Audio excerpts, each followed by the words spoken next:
Hey everyone, good morning. I hope you're doing well. This is another slightly long video about how to grade lumber.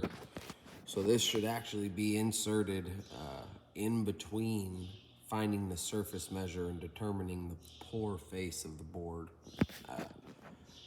We are only required, or we are only allowed to have a certain amount of cuttings, okay, per grade. What does that mean? Well, this is a one common board in front of me, okay? We know the surface measure of this board is the 6 thanks to my grading ruler. But in the first video, you can find that by taking length times width and dividing by 12. So 6-foot surface measure. In order to determine how many cuttings we are allowed to take, turn to page 20. That will bring you here. One common. We are looking down here in this formula to determine the number of cuts.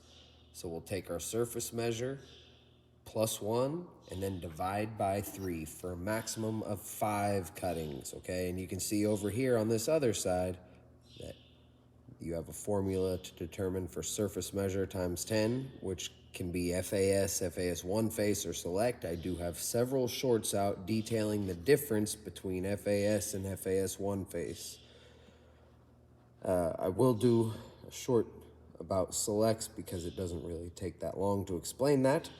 But just go ahead and working out the number of cuttings. We can take 6, our surface measure, plus 1, and then divide by 3. We know 2 cuttings is what I'm allowed on this, okay? Now there is such thing as taking an extra cutting. Again, on page 20, you need to have a certain surface measure to take the extra cutting. So is our surface measure between 3 and 10?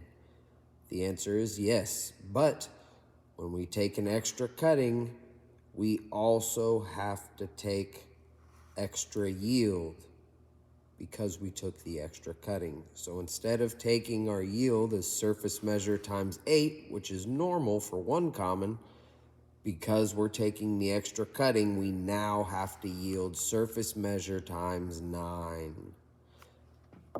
Just so everyone can see this board, I went ahead and cut it out. We do not need to take the extra cutting. The way these defects seem to be placed, we have lots of clear lumber on either side of them. They are not staggered, they are in a straight line. I believe I took an 8x3 right there, giving me 24 units. And then I have an 8x4 right there on that side of the knot, giving me 32 units on this side of the board. Give me a grand total of 56 units. Now I know, thank you to page 20 in my NHLA grading handbook and 9 years of experience doing this, I know that my yield for one common with a 6-foot surface measure is only 48 units. That is what is required. 48 units. With these 2 cuttings here, I have yielded 56. This board is a high yielding one common. That's about it though for the determining the amount of cuttings you're allowed. And as you can see, again, this is a great book, the NHLA rules for inspection of hardwoods and cypress. Great book, lots of information, details, breaks down individual species, cypress. This is stuff that I marked for guys here to read.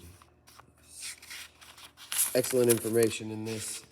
I just want the proper information out there. I've noticed there have been a couple videos from other people that have talked about grading, and one video in particular that actually muffed it up very bad. And I'd like to point out, just because the minimum cutting is able to be found in a board does not mean you will yield grade.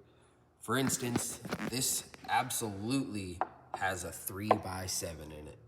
There's 3 inches right there. There's 7 foot of clear lumber. It's actually 8 foot on this cutting. That is the cutting for an FAS board. Just because I have this cutting right here does not mean that I will make the grade of FAS.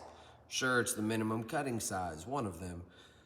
Just because I can obtain the minimum does not mean it will make grade. And that applies to several, basically to every single thing. But if you guys enjoy, I appreciate the like, comment, subscribe. It helps out. I just want to put the proper information out there, draw some fresh young minds, and hopefully those young minds have fresh young backs, because mine's getting old. You guys have a good day. More to come.